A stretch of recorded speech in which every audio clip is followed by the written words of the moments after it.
Post 1. I am a 59-year-old mother of two, and I am being treated like some controlling monster because I dared to say out loud that I am worried my daughter cannot handle a high-pressure promotion without ending up back where she was in first-year university. For context, my daughter Mara is 30 now, my son Noah is 28.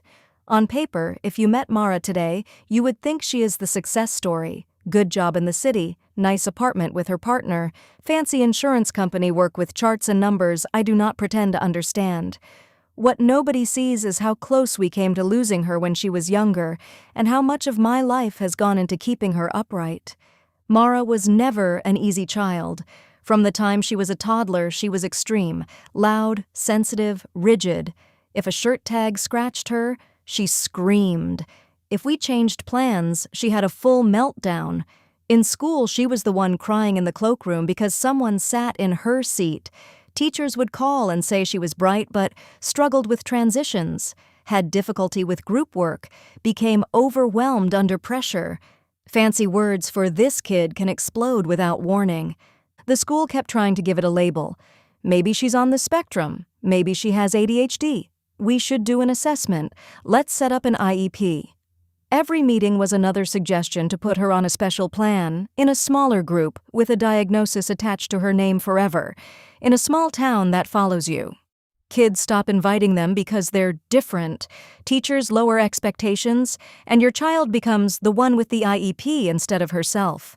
I refused to let that be her whole identity. I told the school, nicely at first and then more firmly, that we did not want her shoved into some box. I said we wanted her kept in the regular classroom with the same curriculum and we would support her at home. I grew up when every slightly odd kid was suddenly learning disabled and warehoused out of sight. No thank you. So that is what we did. I spent years in the principal's office, in classrooms, at our kitchen table. I argued for extra time on tests, for teachers to understand that if she melted down, it was because she was overwhelmed, not misbehaving. I sat for hours beside her, coaxing her through homework, while my husband Peter and Noah tiptoed around to keep things calm. I gave up jobs, social life, everything, to manage her moods. We scraped her through high school that way. It was not pretty. There were tears, late assignments, teachers who thought she was lazy or dramatic. I fought them. When she finally walked across that stage, I felt like we had climbed a mountain together. Then came university. Everyone around us was sending their kids off to campus and talking about finding themselves and exploring independence. I knew Mara could not just be thrown into that and left. She loved numbers and patterns, so we pushed her toward a general science/math program at a mid-sized university, close enough that we could get there in an hour if she needed us, far enough that she could try. The first semester was a nightmare. She phoned home crying, hyperventilating, saying she could not handle the noise in residence, could not keep track of assignments, could not face labs. Peter and I spent more time on that highway than at home. We brought groceries, cleaned her room, sat on her floor while she sobbed and said she was failing everything. Noah was told, "Please just be easy, your sister is in crisis." More times than I can count. Somewhere in there, without telling us at first, she went to student wellness. They attached a bunch of labels I had successfully kept away from her for 18 years. Autism, ADHD, generalized anxiety. They put her on stimulants. They gave her accommodations, reduced course load, quiet exam rooms, permission to record lectures. And yes, things improved. Once everything in her environment was carefully controlled, once expectations were adjusted and she had a small army of professionals around her, she coped better. Her marks went up. She switched into some kind of statistics/data program and actually did very well. We were proud. But I also felt like everyone conveniently ignored the years we spent holding her together without all of that, as if she just woke up one day and decided to be functional. Fast forward, she graduates, she gets a job as a junior analyst, she stays on her medications, sees her psychiatrist and therapist, uses her toolkit. Great, I am genuinely happy for her.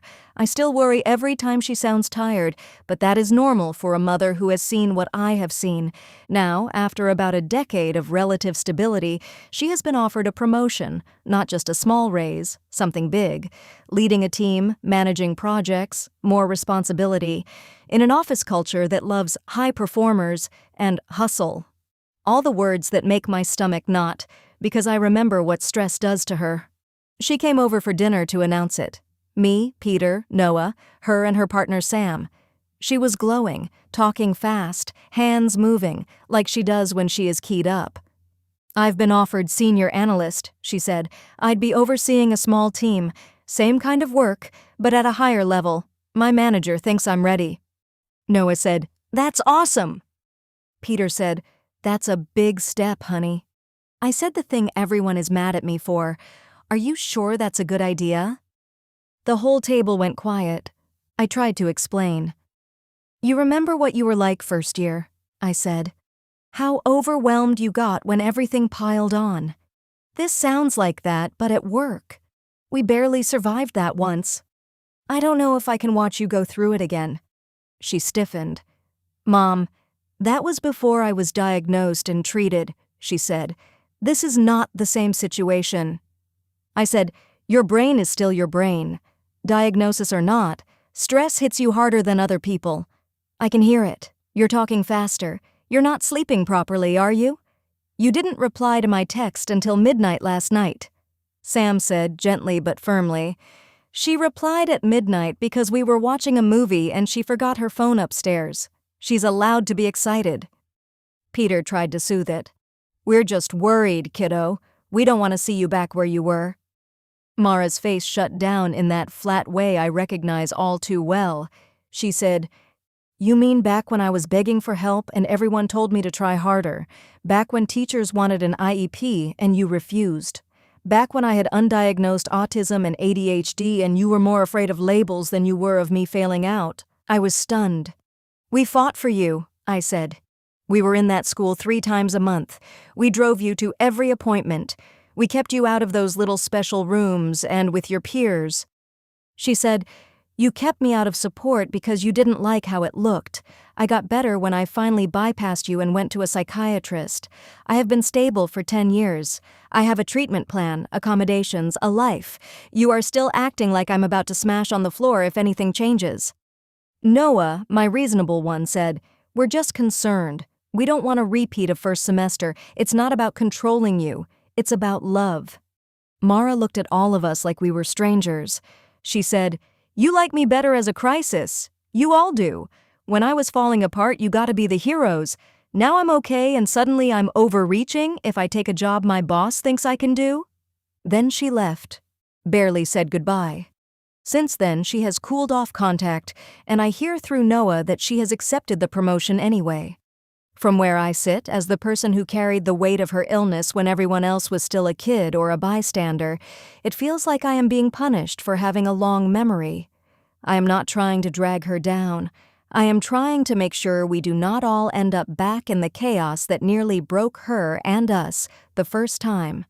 So, am I the jerk for telling my mentally ill daughter that I don't think a high-stress promotion is a good idea and that I'm worried she can't handle that level of pressure, given everything we went through to keep her stable? Update 1.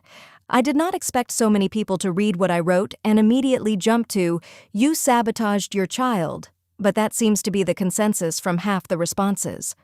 A lot of you fixated on one thing, that I refuse to let the school put Mara on an IEP or march her off to every specialist. You are acting like I woke up and decided, how can I make school as hard as possible for my daughter? That is not what happened. After my post, things escalated at home too. Mara clearly saw herself in my description and sent me an email that made my stomach turn. She started with, "Since you keep rewriting my childhood for strangers, here are some facts," and attached scanned copies of school documents, meeting notes, teacher reports, emails between the board and us that I haven't looked at in years. Yes, there are recommendations. Consider psychoeducational assessment. Student may benefit from an IEP targeting transitions and organizational skills, and so on. Yes, there are responses from me saying we were not comfortable with formal labels and preferred to keep her in the regular classroom. None of that is a smoking gun to me. It is exactly what I wrote.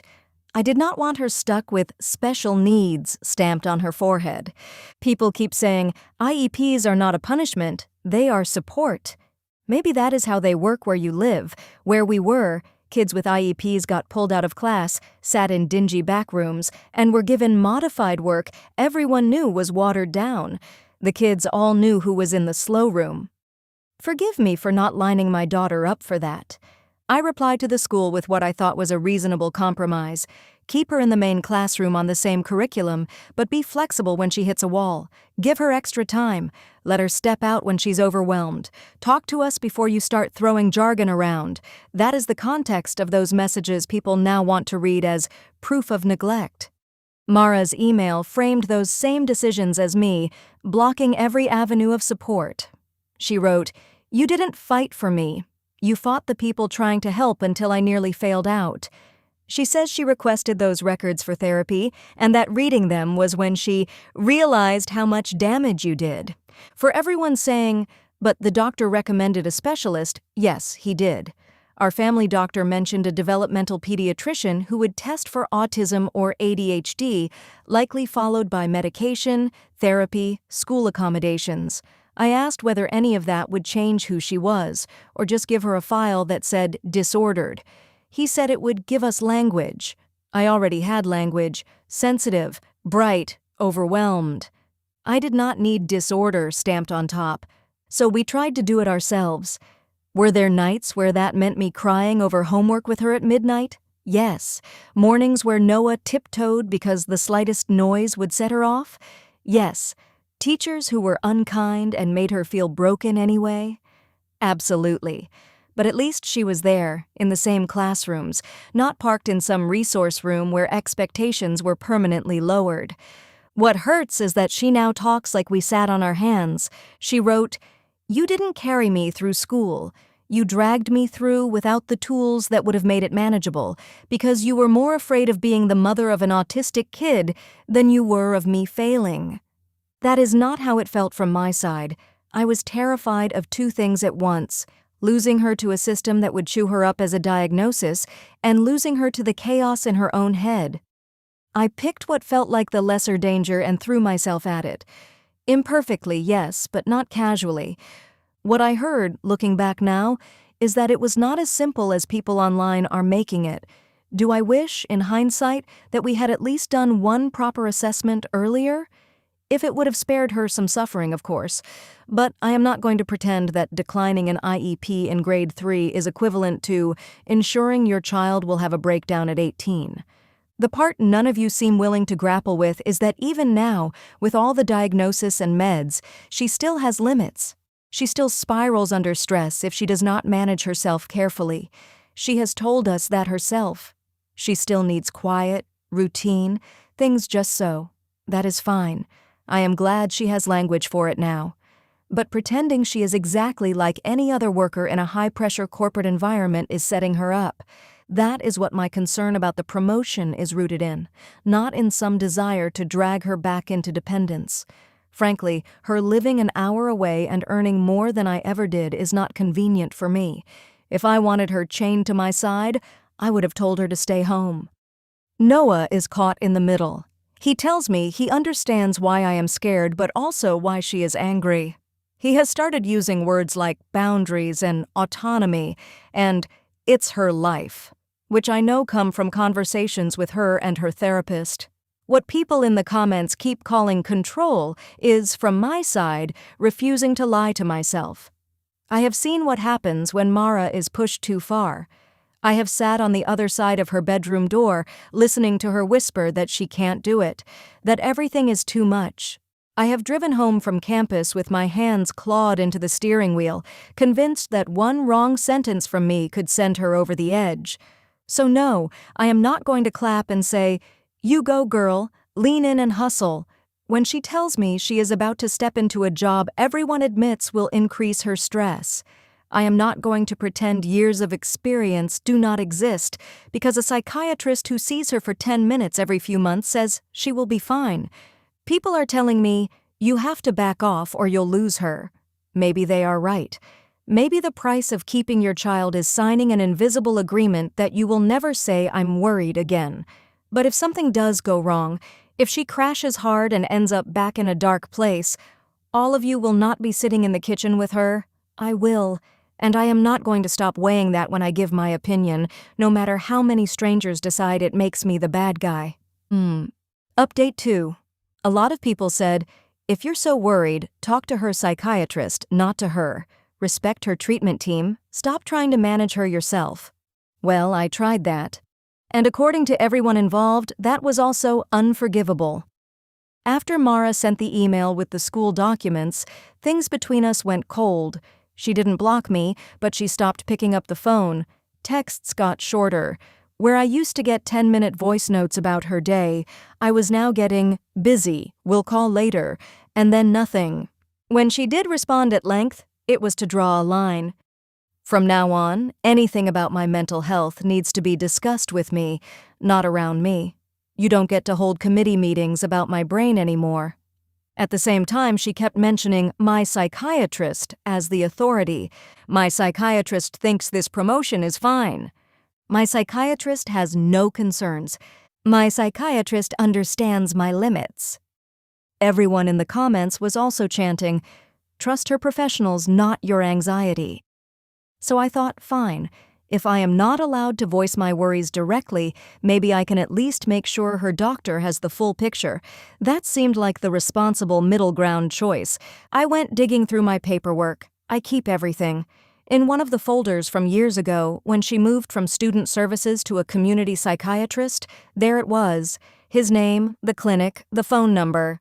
I did not tell anyone I was going to call. I knew I would get grief for it. But I honestly believed that if I could speak to him once and say, please be careful how far you push her, I would sleep better. The receptionist answered. I introduced myself. Hi, my name is Linda, last name. My daughter, Mara, last name, is a patient there. I'm calling because I have some concerns about how much she's taking on at work, and I'm hoping to speak briefly with her psychiatrist. Immediately. We can't discuss any patient's care without their consent, ma'am. I'm not asking for details, I said. I'm not trying to pry. I just want to give some context from when she was younger. She has a history of very severe breakdowns under stress. She's being offered a huge promotion. I'm worried she's agreeing to more than she can handle. The receptionist repeated the script. Finally, she said, what I can do is make a note in her chart that a family member called with concerns about increased stress, and we will invite her to discuss it at her next appointment, but we can't confirm or deny anything about her care. That was it. That was all I got. I hung up feeling like I had been patted on the head and dismissed. A week later, the fallout hit. Mara emailed me, my psychiatrist told me you called his clinic without my knowledge to warn him about my promotion. He did not give you information, but he documented the call and we discussed it. Do not ever contact my treatment providers again. That is a violation of my privacy and my autonomy. Then she added, you had 18 years to get me in front of a psychiatrist when it actually mattered. You refused. You don't get to suddenly discover doctors now that I'm finally functioning. That cut deep. Yes, we made different choices back then. We were scared of them slapping disorders on her and medicating her into the floor. We chose home-based support. We were wrong in some ways, right in others, but to act like I refused help out of malice is outrageous. I replied more sharply than I should have. I called because I am worried. You are my daughter. I have seen you crumble under far less pressure than what you're taking on now. If your doctor is going to support you taking on more responsibility, he should at least hear from someone who lived through the fallout last time. She responded, he is not pushing me. I asked for the promotion. We talked through the risks and safeguards together. You are the only one who keeps trying to drag me back into being a permanent crisis. This is exactly why my team and my doctor keep telling me to set boundaries with you.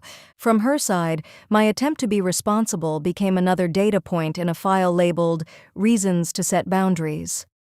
I went to my own doctor after that, partly for my blood pressure and partly because I needed someone neutral to tell me I wasn't insane. I explained, in broad strokes, that my adult child with a long history of mental health struggles was taking on a big promotion, and I had tried speaking to her psychiatrist and been shut down. He said, "Legally, they handled it correctly. She's an adult.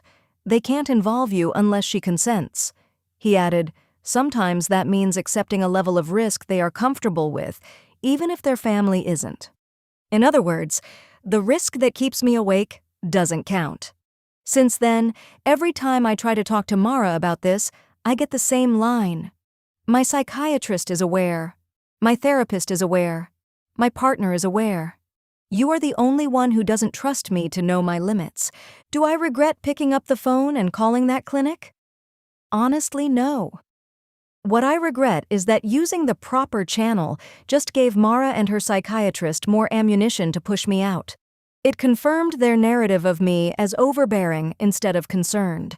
And yes, I hear you all about letting go and accepting she's an adult. But when you have held your child at 3 a.m. while they say they don't see the point in anything, and now they are taking on a job that sounds like a recipe for that all over again, you don't just flip a switch and treat it like any other promotion. If that makes me the bad guy in this story, then that is the role I am stuck with. I would rather be called every name under the sun than sit quietly and watch her walk toward a cliff I have already seen. Update 3. People told me loudly, "Do not call her work. That is over the line. If you care, talk to her directly or leave her alone."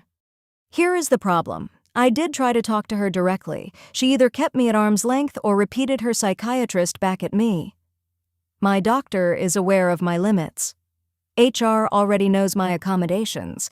So yes, I made a decision everyone seems to think is unforgivable. I called her employer. I did not do it lightly.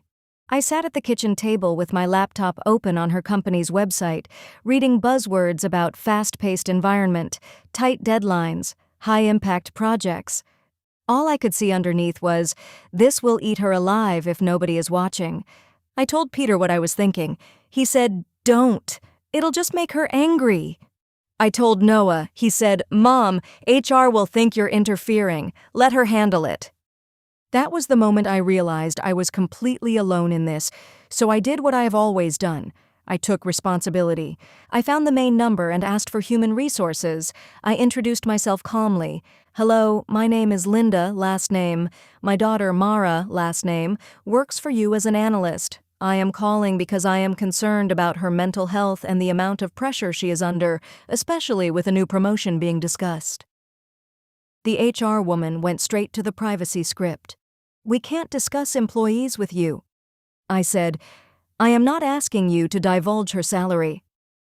I am asking you to listen for 5 minutes while I give you context so you understand why I am concerned." I told her briefly about Mara's history, very severe issues under stress, near collapse in first year, long-standing diagnoses. I told her we had nearly lost her once already and that she goes into a bad place when she takes on too much. I made it clear I did not want her fired. I said, "She is brilliant at what she does. I simply need someone in that building to know that if she suddenly starts missing things or talking too fast, it might be her mental health." The woman said, "We have policies to support all employees, including those with disabilities. We appreciate your concern, but as she is an adult, we have to manage performance and support directly with her." Before we hung up, she added, "We will make a note that a family member called with concerns, and we will follow up with your daughter as appropriate." That was all I wanted. A note. A reminder that if anything starts to slip, someone should ask if she is okay before writing her up. A few days later, Noah came by looking sick. "Mom, HR called Mara in for a meeting," he said. They had HR and her manager in a glass office asking if she was stable, if she was safe to take on the promotion, because I had phoned and told them she struggled under stress. They asked about her diagnosis, her supports, her coping. Mara emailed me that night. "You had no right to call my employer and tell them I'm unstable. That is interference with my job and my reputation. If you do anything like that again, I will treat it as harassment." Harassment. From my own daughter. I replied, I did not tell them you are unstable. I told them you have a history of struggling under stress and that they should be aware and supportive. If they called you in, that is them doing their due diligence. I am trying to protect you from a system that will chew you up and spit you out if you falter. She did not answer that email.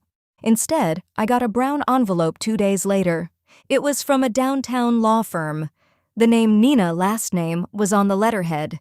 The letter laid out, in icy language, that I had attempted to contact Mara's psychiatrist and employer without her consent. Those contacts included misleading and stigmatizing descriptions of her mental health and statements calling into question her suitability for employment. These actions constituted a pattern of harassment and interference with Ms. Mara's right to privacy and autonomy. It then said I was to cease and desist contacting any of her healthcare providers, employers, or colleagues about her condition or capacity, and that failure to comply could result in civil proceedings for damages. All future communications about these matters should be directed to our office. In other words, I am expected to speak only as a potential defendant. Peter read it twice. His face went gray. Linda, this is serious, he said. She's got a real lawyer. We can't have you calling people anymore. Noah looked almost sick, but he did not defend me.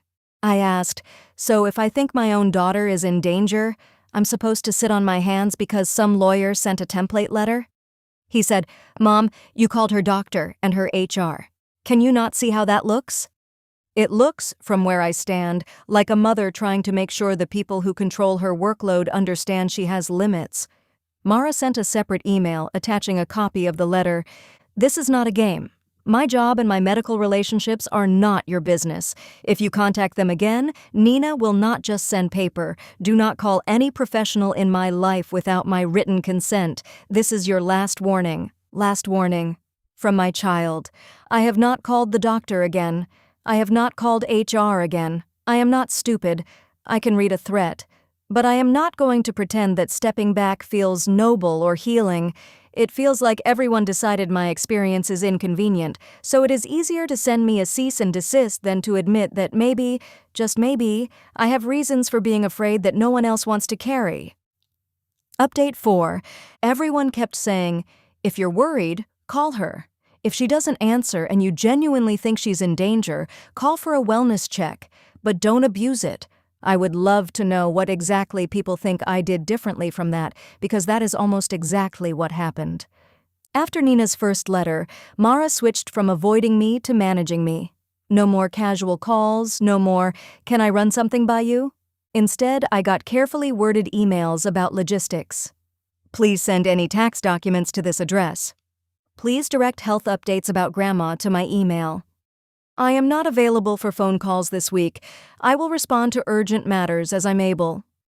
It felt like talking to a colleague, not a daughter, and always, underneath, that implied threat. Misstep, and we go back to the lawyer. The promotion started. From what little I heard, she was busy but fine. Noah kept saying, "She sounds good, Mom," tired in a normal way. Then she sent a message in the family group chat. I'm taking a quiet offline weekend with Sam.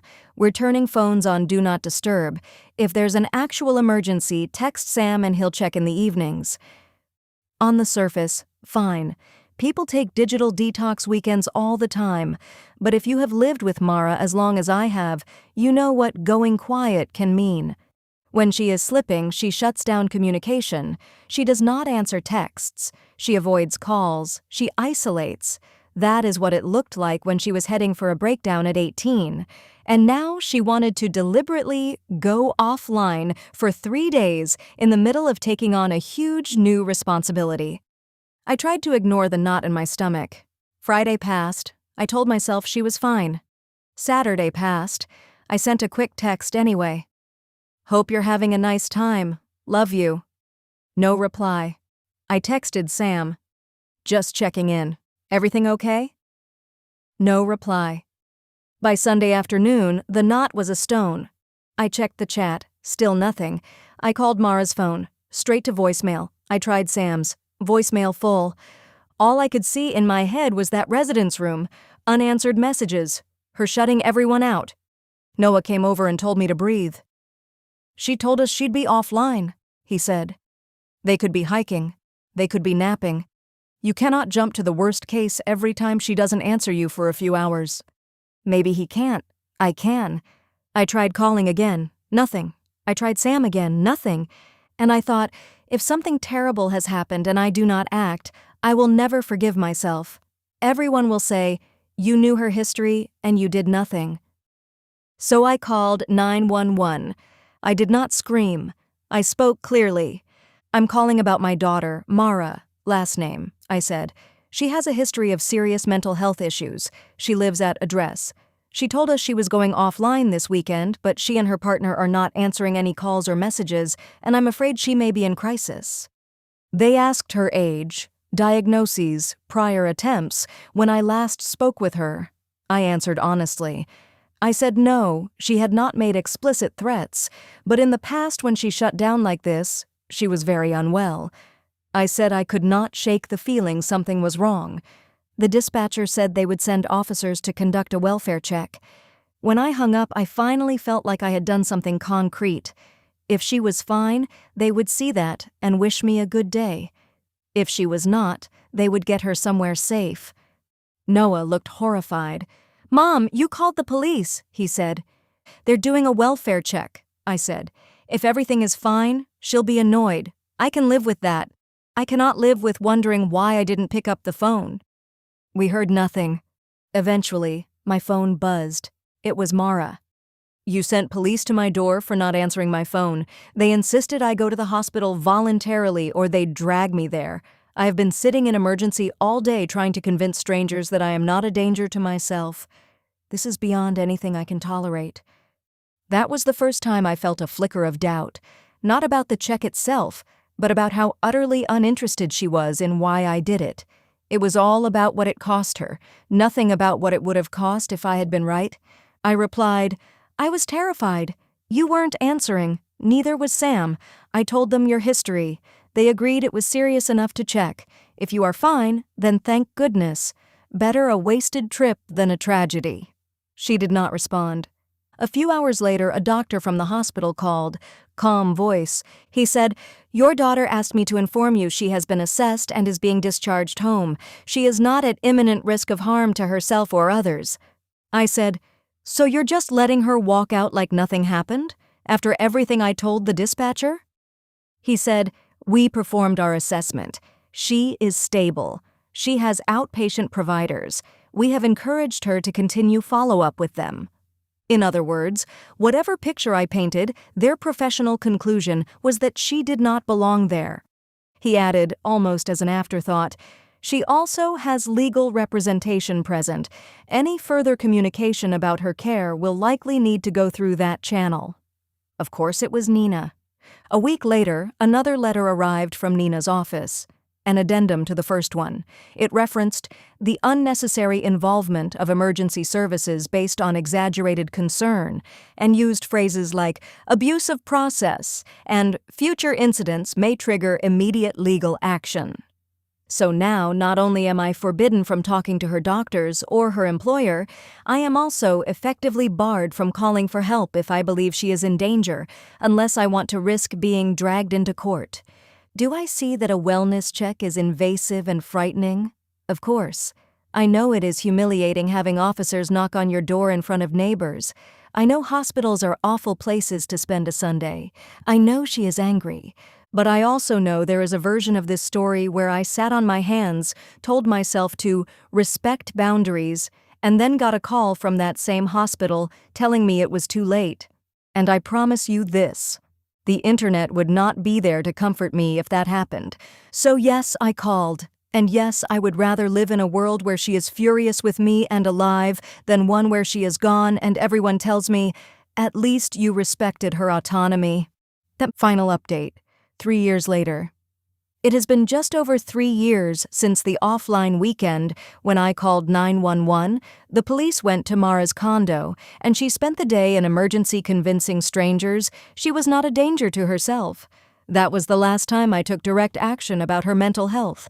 Not because I suddenly stopped worrying, but because it finally became clear that everyone else, Doctors, employers, lawyers, even my own son, had decided that my worry was the problem. Nina's second letter, the one sent after the wellness check, sits in a folder on my dresser with the first. I have read it enough times that I could recite phrases like pattern of vexatious contact and abuse of process, all because I picked up a phone and said, I think my daughter might be in trouble. Since then, I have not called a single professional in Mara's life. No more psychiatrists, no more HR, no more police. If she doesn't answer a text, I stare at my phone and remember those phrases instead. Apparently, the price of being a concerned mother now is the possibility of ending up in court. Contact, such as it is, happens on her terms. For the first year, she emailed, always email, never calls. Short messages. I have changed jobs. Here is my new address for tax purposes. Please direct any health updates about you or Dad to this email. Please do not contact my employer for any reason. No love you at the end, just her name, like a work signature. According to Noah and Peter, her life has gone forward exactly the way I feared, except, inconveniently for my arguments, without the collapse I was sure would come. She took the senior analyst promotion. After a year, she moved to a bigger firm. She manages a team now. She still sees the psychiatrist I tried to warn, still sees the therapist who helps her phrase boundaries like locked doors. She and Sam bought a condo. They adopted an old cat. They have a circle of friends we have never met. Last Christmas, Noah told me very quietly that they are thinking about fostering in a couple of years. He said it like a confession.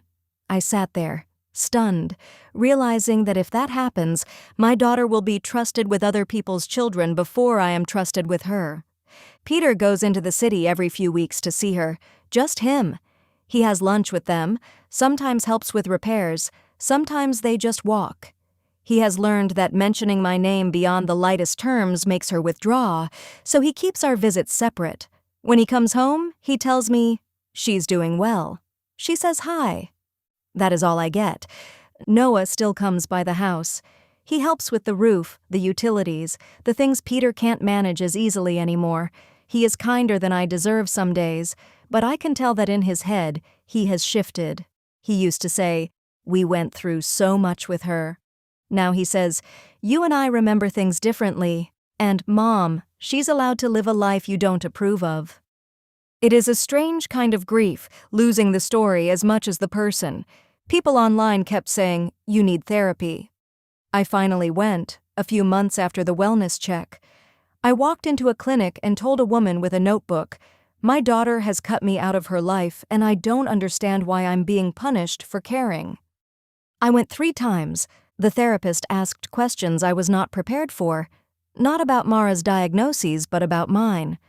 What did it feel like to decline the IEPs? What was it like to be the only one who understood her? What did you get from being the person everyone turned to when she struggled? I told her I got exhaustion, worry, sleepless nights. She nodded and asked again, a different way. Eventually, without meaning to, I said, at least I knew who I was. I was the one who could read her, the only one who could handle her. She did not smile. She just wrote something down. I did not go back after that. I could see the conclusion she was walking me toward, that I held onto that role too tightly, that I needed Mara to be a certain way so I would feel necessary. Do I think Mara is lying when she says she is stable now? No. 3 years is a long time to fake a life. The promotions, the condo, the plans all suggest she is functioning well. I do not, in my heart, believe she is hanging by a thread the way she was at 19. I also do not pretend I like the idea that she can be stable without me. That is the part I have never said out loud until now. There is a piece of me that misses being the one they all turn to, the only person who knew what to do when she melted down. When people said, I don't know how you do it, it made the exhaustion feel like it meant something. Now, the professionals get the credit, the psychiatrist, the therapist, the partner, the lawyer even in a perverse way. My decades of worrying have boiled down, in their version, to a controlling mother who can't let go. I am not going to claim I have had some grand epiphany and now agree with everything Mara has done. I still think there is danger in pretending she has no limits. I still wake up at 3 in the morning with my heart pounding, instinctively reaching for a phone I am no longer allowed to use. But I also cannot ignore the reality in front of me. Clinging to the role of the only one who really understands her has cost me the actual person. It has cost me Sunday dinners, phone calls, holidays. It has cost me any chance of being part of whatever family she builds. And, worst of all for someone like me, it has cost me the right to tell the story. I spent years narrating our struggle to anyone who would listen. Now the one person who lived it with me has hired someone whose entire job is to make sure I don't. Maybe that is the real consequence, not the threats of lawsuits or the cold letters on legal paper, but the silence that has settled where my daughter used to be. I still don't believe I was wrong to be afraid. I do believe, quietly and only to myself, that I held on to that fear so tightly I strangled any chance of being part of the life she built on the other side of it, on the other side of it, on the other side of it, on the other side.